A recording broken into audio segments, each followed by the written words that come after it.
चलो भाई, political science पढ़ रहे थे हम, थोड़ी साउंड बढ़ा दो। 356 कल यही पढ़ना था ना हमें?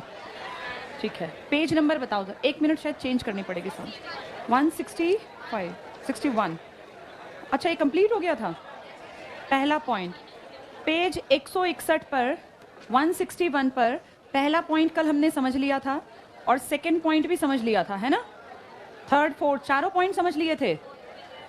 पेज 161 का पहला पॉइंट जिसमें बताया गया था कि 356 की क्या न्यायिक समीक्षा की जा सकती है? हाँ, जुडिशियल रिव्यू। अब जो ये बातचीत कर रहे हैं ना, इनको बाहर का रास्ता दिखाना पड़ेगा और कोई ऑप्शन नहीं छोड़ते ये। जुडिशियल रिव्यू का मतलब होता है कि जो आर्टिकल 356 राष्ट्रपति ने यूज किया अपनी आपातकालीन शक्ति के तहत, कहीं इसका गलत यूज तो नहीं कर लिया, क्योंकि ये एक रिपोर्ट पर आधारित है। जो रिपोर्ट किसने बनाई थी? राज्यपाल। और राज्यपाल को बनवाने में कौन आदमी था? पीएम। पीएम गलत यूज कर सकता है पावर का। अगर केंद्र की सरकार अलग है और किसी राज्य की सरकार अलग है, तो इस राज्य को बेइज्जत करने के लिए, जानबूझ के परेशान करने के लिए, केंद्र का पीएम जो हेड है, जो मुखिया है, वो राष्ट्रपति को, क्योंकि राष्ट्रपति तो दिखावटी प्रमुख है, इसको कहेगा सर फलां राज्य में गड़बड़ चल रही है, 15 दिन की 2 बार रिपोर्ट गड़बड़ में आ गई है, और यहाँ राष्ट्रपति शासन लगवा देगा, जो कि गलत होगा। इसीलिए कहा गया कि 356 अगर मिसयूज किया जाएगा और किसी को लगता है ये गलत है, तो उसकी क्या करवाई जा सकती है? न्यायिक समीक्षा। ये अंडरस्टैंडिंग का कॉन्सेप्ट है, जो रटेगा ना फंस जाएगा, उसको समझ में नहीं आएगा ये पॉइंट। कल पेज 161 के ऊपर के चारों पॉइंट क्लियर थे सबको? नेक्स्ट हेडिंग पे आ जाओ, ये लास्ट है इस टॉपिक में, वित्तीय आपातकाल। फिर वापस जाएंगे राष्ट्रपति पर।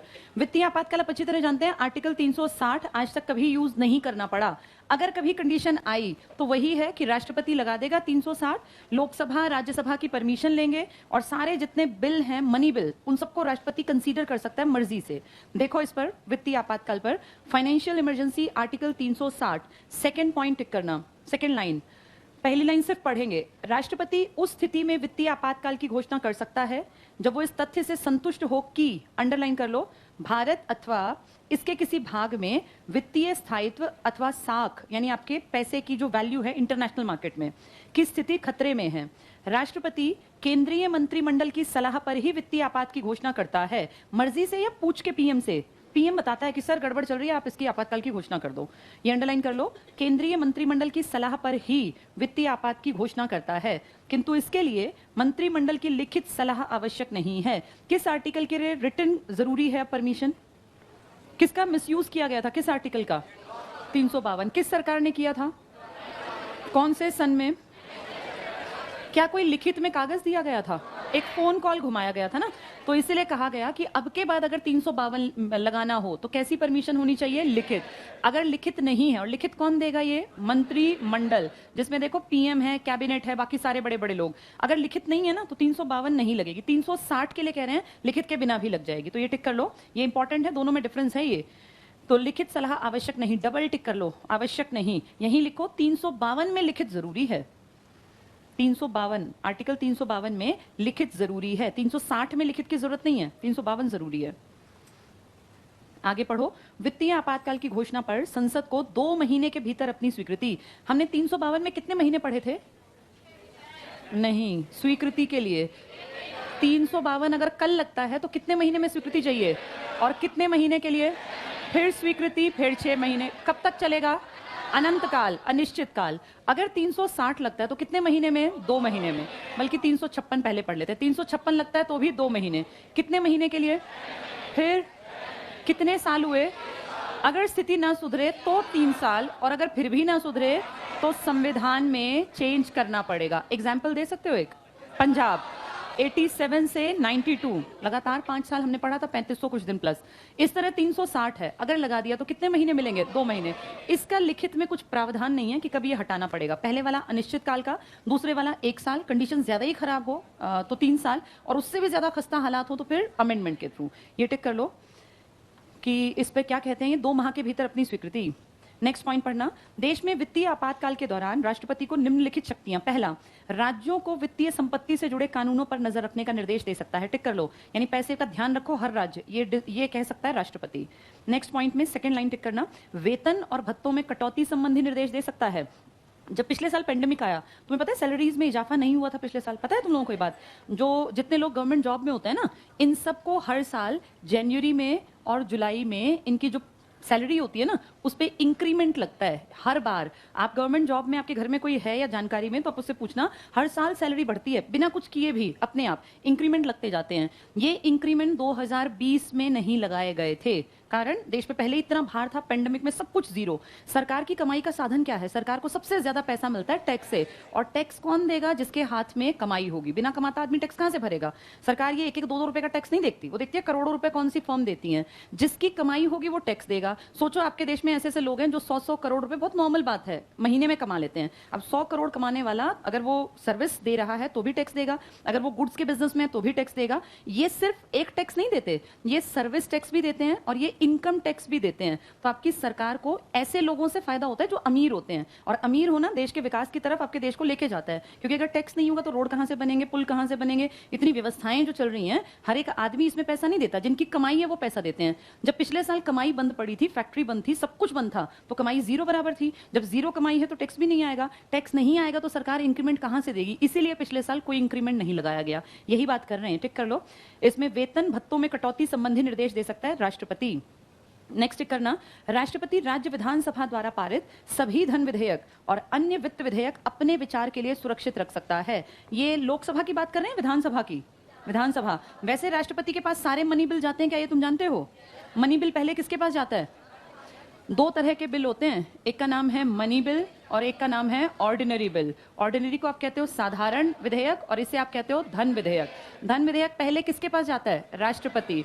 राष्ट्रपति की प्रायर परमिशन ली जाती है, सर ये मनी बिल है, क्या इसको पेश कर दें? अगर राष्ट्रपति परमिशन दे देता है तो ये कहां पेश किया जाता है? लोकसभा।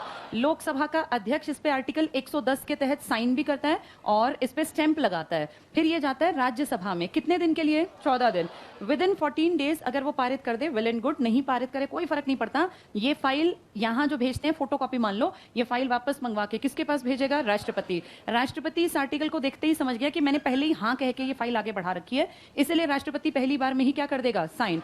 ये सेकंड टाइम का प्रावधान नहीं है मनी बिल में, लेकिन अगर साधारण विधेयक है तो राष्ट्रपति कितनी बार वापस भेज सकता है? एक बार। दूसरी बार में बाध्य है, या फिर वीटो का प्रयोग करे, जैसा कई लोगों ने किया है। चलो आगे देखना। चौथा पॉइंट है, वित्त विधेयक तो हो गया ना। राष्ट्रपति राज्य में संघ के कामों की देखरेख के लिए सेवारत सभी, नेक्स्ट लाइन पीछे टिक करना, वर्ग के व्यक्ति के वेतन और भत्तों में कटौती के निर्देश जारी कर सकता है, जिसमें सुप्रीम कोर्ट और हाई कोर्ट के न्यायाधीश भी शामिल हैं। आज तक आपने कभी नहीं सुना होगा, ये बहुत बड़ा पॉइंट है। देश में कितनी दिक्कत आए, लेकिन जो सुप्रीम कोर्ट और हाई कोर्ट के जजेस हैं ना, इनकी सैलरी में कटौती नहीं की जाती जब तक कि कोई बहुत ही बड़ी आपदा ना आ जाए। सबकी सैलरी कटती है, इनकी नहीं कटती। लेकिन अगर कभी आपके देश में कौन सा आर्टिकल यूज करना पड़ा? 360, जिसका नाम क्या है? वित्तीय आपातकाल। तो आप सोचो, देश के जजेस की सैलरी भी कटेगी, जो आपने आज तक कभी नहीं सुनी थी। तो ये इंपॉर्टेंट पॉइंट है। 352 में देश में सैलरी नहीं कटी थी किसी की, 360 में जिसकी चाहे राष्ट्रपति, नॉर्मल आदमी की तो कटेगी सैलरी, लेकिन ये बहुत बड़ी बात है कि आपके देश के सुप्रीम कोर्ट और हाई कोर्ट के जजेस की सैलरी भी कटेगी। कल किसी ने पूछा था कि अगर विधानसभा भंग हो जाए, लोकसभा भंग हो जाए, तो कोर्ट्स पे क्या असर आता है? तो मैंने क्या बताया था कि कोर्ट पे कोई असर नहीं आता, वो अपना काम करते रहेंगे। अगर 352 लग गया तो भी कोर्ट पे कोई असर नहीं आना, 356 लग गया कोई नहीं, लेकिन 360 अगर लग गया तो कोर्ट्स पे असर दिखाई दिया, क्योंकि यहाँ के जजेस की सैलरी कटना कोई आम बात नहीं है। और बहुत बड़ी दिक्कत होगी तो हाई कोर्ट, सुप्रीम कोर्ट के जज की सैलरी कटेगी, वरना कटती नहीं है। ये बहुत बड़ी बात है, यहां लिख लो। आसानी से इनका वेतन नहीं कटता। 352 से इन पे कोई फर्क नहीं पड़ता ना, 56 से, 60 से पड़ सकता है। आसानी से इनका वेतन नहीं कटता। नेक्स्ट पॉइंट करना, संविधान लागू होने के बाद से अब तक अनुच्छेद 360 का प्रयोग नहीं किया गया, अर्थात अभी तक वित्तीय आपातकाल घोषित नहीं किया गया। तो कौन सा आर्टिकल आज तक यूज ही नहीं हुआ? बहुत अच्छी बात है। सबसे ज्यादा किसका यूज किया इन तीनों में से? 56 का। अब पेज नंबर 155 पर आओ। ये थोड़ा सा पॉइंट छोड़ दिए थे शायद, देखना 155 पर, जितना मुझे याद है मैंने ये 1-2 पेज छुड़वा के पढ़ाया था, है ना। अभी ये कुछ दिन बाद करेंगे। इसका जो मेन राष्ट्रपति का टॉपिक था वो पढ़ाना था, पढ़ा दिया। अब वापस आओ राष्ट्रपति पर, क्योंकि हम टॉपिक पढ़ रहे थे राष्ट्रपति का। 9वां टॉपिक था, 9वां पेज नंबर है आपका, हाँ 96 से देखो, 96 पढ़ लिया था क्या? 96, 97 कंप्लीट, 98, 99, 100 ये सब पढ़ लिया हमने। 101 पर थी आपातकाल की शक्तियां, यहां से उस टॉपिक को मैंने जोड़ दिया था। 98 नहीं किया? 97, 98, 98 पे। अच्छा शक्तियाँ, ठीक है। पहले आपातकाल की पढ़ाई थी, बाकी कहा था बाद में समझा दूंगी, ठीक है, करा दूंगी वो। अब आ जाओ पेज नंबर 101 पर और चेक करो 101 पर तुमने ऊपर वाला टॉपिक कंप्लीट कर लिया था। सेकंड टॉपिक देखना, राज्यों वाला 356 नहीं हुआ ना, आगे नहीं हुआ। अब हम 356 और 60 यहां से भी पढ़ लेंगे ताकि एग्जाम में हमें दिक्कत ना आए। पेज 101 पर बिल्कुल लास्ट की हेडिंग है, राज्यों में संवैधानिक तंत्र के विफल होने पर आपातकाल की घोषणा, आर्टिकल 356। किसी को इसमें कोई डाउट तो नहीं है? बताओ 356 कहां लगा पहली बार? तब पंजाब का नाम क्या हुआ करता था? हाँ, पेप्सू। पेप्सू में ही बाद में फिर राष्ट्रपति ने कौन सी पावर यूज की थी? Absolute veto. सबसे ज्यादा बार कहां लगा? यूपी में। और सबसे छोटी अवधि का कर्नाटक। सबसे ज्यादा बार कहां लगा? यूपी, लेकिन लंबा लगातार में पंजाब में। सारी बातें देखो इसमें। अनुच्छेद 356 के अनुसार, अंडरलाइन करना, राष्ट्रपति को राज्यपाल की रिपोर्ट कितने दिन में रिपोर्ट जाती है? 15 दिन में। यहां लिख लो 15 दिन में गृह मंत्री के पास। जहां लिखा है ना रिपोर्ट, यहां लिख लो 15 दिन में गृह मंत्री के पास। तो आपके गृह मंत्री को सब पता है किस स्टेट में, चाहे कांग्रेस है चाहे बीजेपी, क्या चल रहा है। रिपोर्ट के पास लिख लो 15 दिन में गृह मंत्री के पास। फिर पढ़ो तो राष्ट्रपति को राज्यपाल की रिपोर्ट, आगे सिर्फ पढ़ लो, या किसी अन्य प्रकार से समाधान हो जाए, यानी फील हो कि ऐसी परिस्थितियां पैदा हो गई कि, अंडरलाइन करो, किसी राज्य का शासन संविधान के अनुसार, नेक्स्ट पेज पे आ जाओ, नहीं चलाया जा सकता, तो वो संकट काल की घोषणा कर सकता है। नेक्स्ट लाइन, इसे राष्ट्रपति शासन लागू किया जाना कहा जाता है। क्या हुआ? किस चीज में? एयरफोर्स में? अरे वाह, बहुत बढ़िया। आओ बेटा, ये लड़की एयरफोर्स में सेलेक्ट हो गई है। और कितनी एज है बेटा तुम्हारी? 19.5। अच्छा, अभी इसकी उम्र महज 19 साल कुछ महीने की है, तो 20 साल से भी छोटी एज में ये गवर्नमेंट जॉब में पहुंच गई है। बहुत मेहनत की बेटा। कितने साल मतलब कितने दिन पढ़ी तुम्हारे पास? 6 महीने। एयरफोर्स में हो गया। कब जाना है? दिसंबर में जाना है। चलिए आइए, ये फरीदाबाद ब्रांच से है हमारे पास। आओ ज्योति, तुम मुंह मीठा करो। ज्योति तुम्हारे यहाँ से पहला सिलेक्शन है? अच्छा, 3 और हैं? तीनों लड़कियां हैं? 2 लड़कियां, 1 लड़का। अच्छा, सारे एयरफोर्स में सिलेक्टेड हैं? अलग अलग जगह, एक नर्स में, कांस्टेबल में और एक एफसीआई। अच्छा चलो, ये देखो एक ही ब्रांच से फरीदाबाद से ये बता रही हैं 3 लड़कियां ना, 2 लड़कियां? अच्छा, 3 लड़कियां और 1 लड़का है। 4 का सिलेक्शन हुआ है, वो 3 अभी आ नहीं पाए हैं। ये पहुंच गई है हमारे पास, तो बहुत बहुत मुबारक हो ज्योति। सर आप भी आ जाओ। और तुम सिलेक्शन लो, फिर वहां चलेंगे। चलो, ये हमारी तरफ से। बस बस देखो, इससे ये सीखो इसने कितनी यंग एज में कितनी बड़ी अचीवमेंट हासिल कर ली। कुछ लोग तो यहीं बैठे रहेंगे 29-30 तक भी, और कुछ 19 और 20 में सिलेक्शन ले गए। बहुत बढ़िया बेटा, बहुत बढ़िया। अच्छा, बस अब थोड़ी सी समझदारी दिखाओ। अच्छा, अभी देखो ग्रेजुएशन भी इसकी पूरी नहीं हुई है, तो ग्रेजुएशन से पहले नौकरी मिल जाना बहुत बड़ी अचीवमेंट है। कहाँ जाना है बेटा आप? कहाँ पे? दिल्ली, तुगलकाबाद। अच्छा, तुगलकाबाद में ही, यहीं पे ट्रेनिंग होगी। चलो बहुत बढ़िया। मिठाई का डिब्बा पहले तुम लगो कहीं पे, पहुंचो कहीं पे, फिर मिलेगा। चलो ठीक है बेटा, बहुत बहुत मुबारक। मैंने सर को बोल दिया है फरीदाबाद आने के लिए, वो कह रहे हैं मैम। अच्छा चलो, बहुत। इंग्लिश में 25 में से 23 नंबर। भाई इस लड़की के इंग्लिश में 25 में से 23 नंबर आए हैं। कितनी बड़ी बात है, कितनी अचीवमेंट। तो इसमें नरेंद्र सर का बहुत बड़ा योगदान रहा। सर आपके बच्चे ऐसे ही एयरफोर्स में सेलेक्ट होते रहे, यही हमारी दुआ है। बहुत बहुत मुबारक हो बेटा। फरीदाबाद आना है नवंबर एंड तक, सर ने बोल दिया। ठीक है, बिल्कुल जरूर आएंगे बेटा। बहुत बढ़िया, थैंक यू मैम। ठीक है सर। वो नीचे खिंचा लेंगे, नीचे दे देंगे। चलो, सर को ये खिला आई मिठाई, चिंता ना करो। अच्छा, इंग्लिश वाले सर वो आ जाइए सर।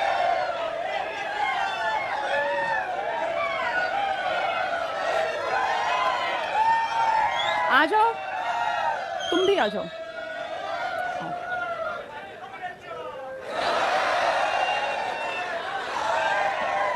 चलो, बहुत बढ़िया बेटा, बहुत बढ़िया। देखो भाई, जितनी कम उम्र में नौकरी लगती है ना, उतना कॉन्फिडेंस ज्यादा आता जाता है। अभी अंग्रेजी वाले के ही कारण है, क्योंकि एयरफोर्स में तो 25 में से 23 नंबर लाना बहुत बड़ी बात है। चलो पढ़ेंगे, अपना टाइम ना खराब करें। अभी 2-4 बार जब फेल हो लोगे ना, तब ये हु सब निकल जाएगी। पढ़ लो। चलो कहाँ पहुंचे हम? पेज 102 पर आ गए। ठीक है, चलो भाई सेकंड पॉइंट पर आ जाओ। 102 पेज पर सेकेंड पॉइंट में सेकेंड लाइन पीछे टिक करना। राष्ट्रपति राज्य की विधानसभा को भंग। बस अब बातचीत नहीं करनी भाई, पिलर के आसपास वाले अब बातचीत ना करें, सब पढ़ लो। देखो कितना अच्छा हो, किसी दिन तुम भी ऐसे मिठाई लेके आओ। ये नौकरी एक नौकरी नहीं होती। नौकरी सोचो कितने माँ बाप की आशा होती है, कितना पूरा जीवन वो माँ बाप जो है कितनी मेहनत करके जद्दोजहद करके पढ़ाते हैं लिखाते हैं। छोटे से बच्चे को जब स्कूल भेजते हैं ना तो एक सपना पालते हैं कि कब पढ़ लिख के कब बड़ा होगा, लायक बनेगा, चाहे बेटी हो चाहे बेटा। जिस दिन नौकरी मिल जाती है ना, तुम भी बहुत छोटे हो, मैं as a parent as a guide मान लो, बड़ी बहन की तरह मान लो, पेरेंट्स के मन में सिर्फ एक चीज होती है कि किस दिन मेरा बच्चा खुद के पैरों पे खड़ा हो और मुझे कुछ हो भी जाए तो कम से कम इसको दिक्कत ना आए। उन्हें कुछ नहीं चाहिए, पेरेंट्स को किसी की कमाई नहीं चाहिए। पेरेंट्स अगर तुम्हें पाल पोस के बड़ा कर सकते हैं तो वो अपने लायक कमा सकते हैं, कोई तुम्हारे भरोसे नहीं है। लेकिन सबसे बड़ी चीज होती है जिस दिन तुम्हें जॉब मिल गई ना, वो दिमाग से बिल्कुल फ्री हो जाते हैं कि अगर हमें कुछ हो भी गया तो अब ये हमारे भरोसे नहीं है। जिस दिन नौकरी मिलेगी तो उनके कंधों पे से सच में बोझ हट गया। अब उन्हें ये है कि हाँ तुम कमा के खुद भी खा लोगे और अपनी लाइफ को अच्छे ढंग से सेट कर लोगे। तो माँ बाप की बस इतना दिमाग से ये बोझ उतरने भर का काम है, लेकिन लाइफ सेट होती है बच्चे की। अभी भी देखो कई जाहिल हैं जिनको अकल ही नहीं है, सच में नहीं, ये सच बात है। अगर अब भी तुम मोटिवेट नहीं हो सकते, तुम्हारा कुछ हो ही नहीं सकता। अपनी परवरिश में कमी ढूंढनी चाहिए, कहाँ रह गई। माँ बाप कभी गलत नहीं होते, ये आपकी संगत है जो आपको गलत रास्ता दिखा रही है। जो लाइव बच्चा दिख रहा है, 19.5 साल की वो लड़की लग गई है, उसके माँ बाप तो बिल्कुल मेंटली फ्री हो गए। जिस दिन वो ज्वाइनिंग कर लेगी ट्रेनिंग के बाद, तो आप सोचो उसकी लाइफ में कुछ भी बुरा होगा तो कम से कम फाइनेंशियली वो स्टेबल है, स्ट्रांग है। आपका देखिए लाइफ है उतार चढ़ाव का नाम, सबके साथ बुरा समय आ जाता है। ऐसा नहीं कि हमेशा जिंदगी अच्छी रहेगी, लेकिन उस बुरे समय को काटने में सबसे बड़ी जरूरत पड़ती है पैसे की। और आप लोग अब धीरे धीरे जब मेच्योर होंगे ना, तब समझ में आएगा कि बुरे समय में कोई साथ नहीं देता। कोई कितना ही सगा हो, ताऊ चाचा मामा भाई, सगे भाई बहन भी, तब फाइनली आपको नजर आता है कि पैसा है तो आपका समय कट जाता है, और पैसा नहीं है तो समय नहीं कटता। सब कन्नी काट लेते हैं, जैसे ही मुसीबत आती है ना सब दूर, सगे भाई बहन सब लोग दूर भाग जाते हैं। अगर पैसा है तो आप उस बुरे समय से उबर सकते हैं। और बुरा समय जिंदगी में कभी ना कभी सबको देखना पड़ता है, हमेशा एक दिन नहीं, समान नहीं होते। तो इसलिए कम से कम स्टेबल बन जाओ। पैसा रहेगा तो बुरा समय काटने में आसानी रहेगी। अगर पैसा नहीं हुआ ना तो बुरा समय बहुत हावी हो जाता है, बहुत ज्यादा। अब बच्चा बीमार है, माँ बाप बीमार है और आपके पास पैसा नहीं है, तो आप सोच के देखो कैसी अजीब सी इंसान की लाइफ में स्टेज आ जाती है कि वो क्या करे। सामने बच्चा बीमार है, सरकारी अस्पताल में कोई ध्यान नहीं दे रहा, लेकिन पैसा नहीं है, कहां लेके जाए। उस टाइम फील होता है कि काश मेहनत कर लेते, हम भी कहीं पैसा देके अपने बच्चों को अच्छी जगह पढ़ा लेते, माँ बाप को अच्छी जगह ले जाके अस्पताल में इलाज करवा लेते। तो वो बुरा समय काटने के लिए आपका स्टेबल होना बहुत जरूरी है, इसलिए पढ़ा करो। ये कुछ दिन बाद समय बीत जाएगा ना, जब उम्र तुम्हारी 24 क्रॉस कर जाएगी, तब देखना लगेगा रोज एक एक दिन भारी हो गया। जब तक 20-22 के होते ना, अकल नहीं होती। 24 साल प्लस कूदते ही लगता है कि उम्र रोज भाग रही है, चांसेस घटते जाएंगे। और एक अजीब सा सोशल प्रेशर, फिर हर जगह पूछेंगे और क्या कर रहे हो आजकल। लड़कियां तो फिर भी ये है कि चलो सेकेंडरी क्वेश्चन है ये, लेकिन लड़कों से तो बेसिक क्वेश्चन ही है। अब तुम जैसे 20 साल प्लस 24 साल प्लस पहुंचोगे तो पहला क्वेश्चन कहीं चले जाना, शादी ब्याह में, रिश्तेदारी में, और भाई आजकल क्या कर रहे हो। ये पढ़ाई का बहाना कुछ दिन चलेगा, सदा नहीं चलेगा। आज से 4 साल बाद तुम कहोगे पढ़ रहा हूं, तो लोग कहेंगे कब तक पढ़ेगा। तो ये पढ़ने की एक उम्र है, इसको यूटिलाइज कर लो। ये कोई कॉलेज में नहीं आते हो, स्कूल कॉलेज गया, वहां टाइम पास करना दिक्कत नहीं थी। अब ये टाइम जो है ना, ये ऐसे भाग जाएगा कि तुम देखते रह जाओगे कहां 2 साल गए। और 2 साल गए तो जिंदगी का एक बड़ा पड़ाव गया। तुम्हारी एज में जितनी जल्दी लग जाओगे ना, उतना जिंदगी स्टेबल है, नहीं तो फिर बाद में लगना बहुत मुश्किल है। रोज पेपर टफ हो रहे हैं, दिख रही है तुम्हें ये बात। कंपटीशन रोज बढ़ रहा है, लाखों लोग रोज और आगे बढ़ रहे हैं। 12वीं पास इस साल जितने हुए, सोचो वो फिर लाइन में आ गए कि हम भी नौकरी के फॉर्म भरेंगे। अब अगला साल फिर आ गया, मार्च होते कितने लाखों बच्चे फिर 12वीं कर जाएंगे, वो तुम्हारे साथ फिर जुड़ जाएंगे। हर साल कंपटीशन बढ़ता जाएगा, बढ़ती आबादी का नुकसान भुगतना पड़ेगा। जितना लेट करोगे कंपटीशन और टफ। जो आज से 5 साल पहले लग गए, वो कंपटीशन थोड़ा सा कम था, ऐसा नहीं कि था नहीं, था तब भी, लेकिन अब आज से 5 साल बाद कंपटीशन और ज्यादा होगा। पढ़ने भी तो ज्यादा लोग लग गए ना, कॉन्शियस भी ज्यादा लोग हो गए। तो जल्दी कोशिश करके 1-1.5 साल में अपना काम बन गया तो ठीक है, वरना फिर दिक्कत में आ जाएगी बात। ये एक एक दिन, एक एक मिनट कीमती है। जल्दी से पढ़ेंगे 102 पेज पर। सेकंड पॉइंट, सेकंड लाइन देखो, राष्ट्रपति राज्य की विधानसभा को भंग या निलंबित कर सकता है। ये पेपर में आया हुआ था, राज्यसभा, इसके ऊपर, विधानसभा के ऊपर क्वेश्चन। अंडरलाइन करो, राज्य की सरकार के सभी कामों को संपन्न करने का अधिकार अपने हाथों में ले सकता है। अगर विधानसभा भंग हो गई, ये एचएसएससी ने दिया था, तो उसमें ऑप्शन दे दिए थे अलग अलग। बताओ क्या होगा विधानसभा भंग हो गई तो? एक ही ऑप्शन है, अगर विधानसभा भंग हो गई तो 6 महीने के अंदर नया चुनाव होगा, और दूसरा कोई ऑप्शन नहीं है। अगर 356 लग गया लेकिन विधानसभा भंग नहीं हुई तो क्या चुनाव कराना पड़ेगा? नहीं, ये साल भर बाद वही गवर्नमेंट दोबारा से कैरी ऑन कर लेगी। अगला पॉइंट देखो, ऐसी घोषणा के लागू रहने की अवधि में राष्ट्रपति के नाम पर राज्य के विधानमंडल में निहित शक्तियों का संसद द्वारा उपयोग किया जाएगा। टिक कर लो, ये संसद द्वारा उपयोग। एक एग्जाम्पल देना, पंजाब का पेप्सू का कौन सा राइट संसद ने यूज किया था? बजट का। पेप्सू को क्या बनाना था अपना, लेकिन क्योंकि वहां क्या लगा हुआ था? राष्ट्रपति शासन, तो उसका यूज किसने किया? केंद्र सरकार ने। और उसका बजट किसने तैयार किया? लोकसभा ने। तो वही पॉइंट है, ये अंडरस्टैंडिंग का पॉइंट है। संसद द्वारा उपयोग, यहां लिख लो पेप्सू का बजट, फिर तुम्हें याद आएगा। पेप्सू का बजट देश ने बनाया था या केंद्र ने बनाया था? पेप्सू का बजट केंद्र ने बनाया था। नेक्स्ट पॉइंट में पढ़ना, 356 के अंतर्गत सेकेंड लाइन, राज्य के हाईकोर्ट की शक्तियों में कोई परिवर्तन नहीं किया जा सकता। डबल टिक कर लो, हाईकोर्ट परिवर्तन नहीं। तो अगर 356 लगता है तो किसके काम पे कोई फर्क नहीं पड़ता? High court. सुप्रीम कोर्ट पे भी कोई फर्क नहीं पड़ता 352 में, ना हाई कोर्ट। लेकिन अगर 360 लगा तो क्या हाई कोर्ट सुप्रीम कोर्ट की सैलरी कट जाएंगी? बिल्कुल कटेंगी। नेक्स्ट पॉइंट टिक करना, 44वें संविधान संशोधन से पहले किसने किया था 44वां? मोरारजी देसाई, 1978 में। लिख लो इसके पास, 1978 मोरारजी देसाई। इसमें तुम्हारा भी एक फंडामेंटल राइट छीन के हटा दिया था, पीछे भेज दिया था। कौन सा अधिकार? Right to property. कौन सा अधिकार था ये? संपत्ति का। क्या आज है ये? बताना कैसा अधिकार है ये? अब ये दो तरह का अधिकार है। एक तो इसका नाम है संवैधानिक अधिकार, कॉन्स्टिट्यूशनल राइट, और एक है ये विधिक अधिकार। कानूनी और विधिक एक ही होता है, लीगल राइट जिसे आप कहते हैं। इन दोनों शब्दों का मतलब जान लो। कॉन्स्टिट्यूशनल का मतलब इसका जिक्र कॉन्स्टिट्यूशन में है। हम जानते हैं आर्टिकल एक नया, कौन से वाला आर्टिकल? 300A। पहले आर्टिकल 31 में था राइट टू प्रॉपर्टी, अब उसको वहां से हटा के वो पहले हुआ करता था 31 में आर्टिकल में। और ये क्या था? मौलिक अधिकार। किस भाग में था ये? 3 में। इस सबको यहां से उठाया और भाग 12 में पहुंचा दिया। भाग 12 जो किसकी बात करता है? प्रॉपर्टी की, फाइनेंस की, पैसों की। उसमें देश के पैसों की बात है, राज्य के पैसों की, आपके पैसों की बात है। तो भाग 3 मौलिक अधिकारों से उठा के भाग 12 में ले आए। आर्टिकल 31 को चेंज करके क्या बना दिया गया? 300A। और अब क्योंकि ये कॉन्स्टिट्यूशन में है इसलिए इसको संवैधानिक अधिकार कहते हैं। पेपर में आया हुआ है ये। और क्योंकि ये कानून के दायरे में आता है, पेरेंट्स चाहें तो प्रॉपर्टी के राइट से किसी भी बच्चे को निकाल सकते हैं। उनकी मर्जी, वो अपनी कमाई हमें दे या ना दें। अगर वो सिर्फ अखबार में 4 लाइन छपवा दे ना कि मेरा ये पुत्र या मेरी ये बेटी या मेरी ये पुत्र वधू मेरे कहे से बाहर है, इनका मेरी चल अचल संपत्ति से कोई लेन देन नहीं है, तो उनकी प्रॉपर्टी में आप एक सुई तक भी नहीं ले सकते जो उन्होंने अपनी मेहनत से बनाई है। ये आर्टिकल 300A कैसा अधिकार बना दिया? विधिक और कानूनी। अगर ये दोनों आ गए एक साथ तो ये दोनों ठीक हैं। अगर दोनों नहीं आते हैं, अलग अलग में आते हैं, तो पहली प्रायोरिटी में इसको टिक करना। आप जो सोए रहेंगे उनको पता नहीं चलेगा। ये संवैधानिक भी है, ये कानूनी भी है। कानूनी अधिकार ये बाद में बना है, संवैधानिक ये पहले से था। पहले ये आर्टिकल 31 में था, अब ये आर्टिकल किसमें है? 300A में। ये इंपॉर्टेंट है पॉइंट। नेक्स्ट पे आ जाओ। तो हाई कोर्ट हो गया ये, इसमें लिख लिया तुमने 44वें के पास। आगे पढ़ो। 44वें संविधान संशोधन से पहले राज्य में राष्ट्रपति शासन की अधिकतम अवधि 3 वर्ष थी। अंडरलाइन कर लो, 3 वर्ष थी। लेकिन अब इस व्यवस्था में परिवर्तन किया गया और अब राज्य में राष्ट्रपति शासन के 1 वर्ष की अवधि के बाद इसे और अधिक समय तक जारी रखने का प्रस्ताव संसद तभी पारित करेगी। इसके 2 ऑप्शन सुन लो, फिर तुम्हें आसानी से याद रहेगा। 356 राज्य में लगेगा। कितने दिन की रिपोर्ट जाएगी? कौन भेजेगा? किसके पास जाएगी?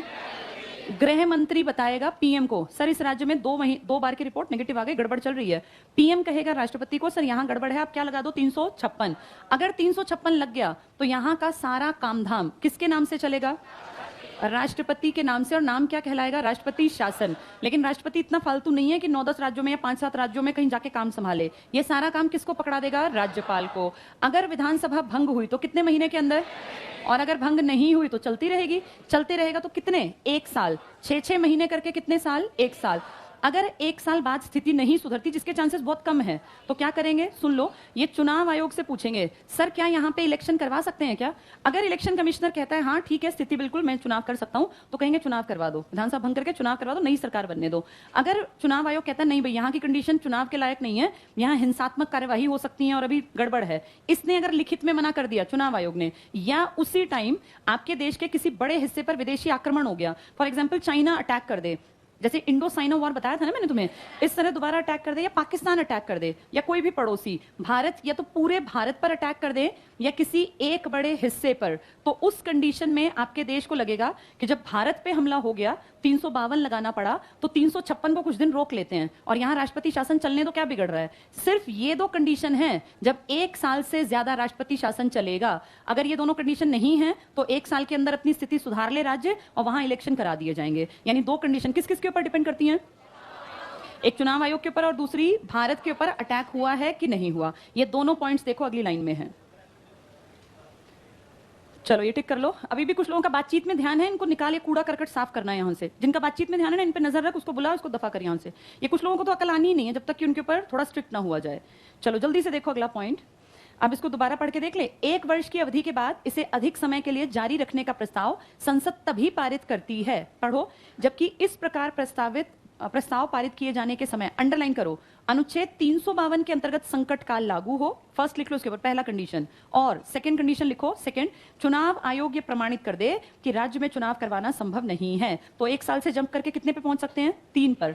1 से 3 बनाने के 2 कारण हैं। इलेक्शन कमीशन लिख के दे दे और किसी देश के किसी कोने में क्या लगा दिया जाए? 352। अदरवाइज कितने साल के अंदर ठीक कर लो कंडीशन? 1 साल। और अगर 3 से भी ज्यादा कूदना पड़े टाइम को तो क्या करेंगे? अमेंडमेंट करेंगे। नेक्स्ट पॉइंट टिक करना।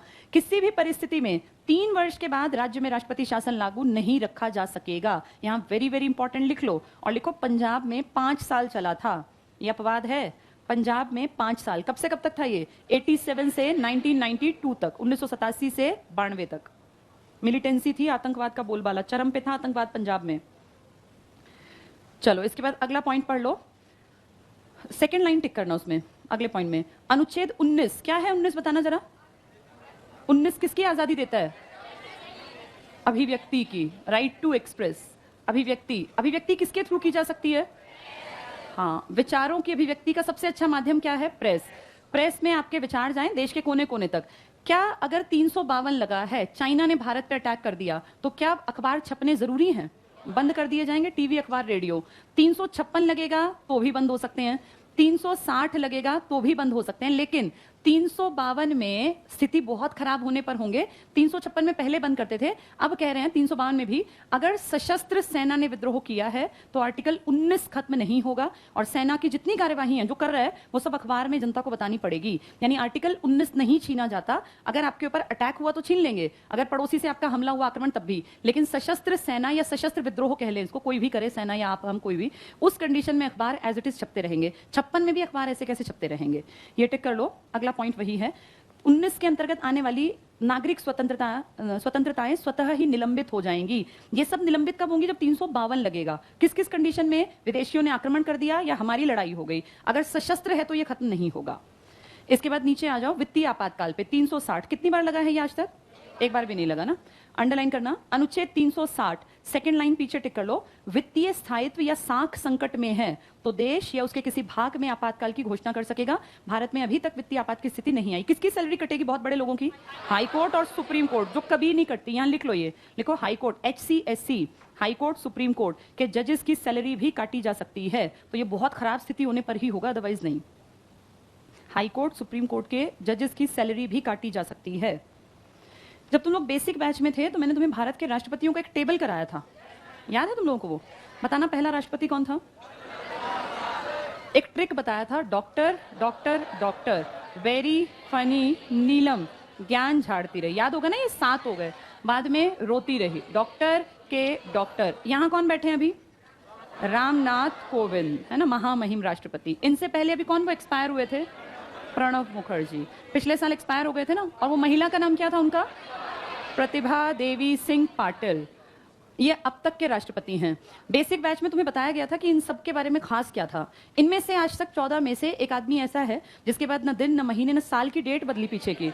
नीलम संजीव रेड्डी, 25 जुलाई 1977। यहां से आज तक जिन्होंने शपथ ली है 25 जुलाई 2017। 722772 याद होंगे ना सारे।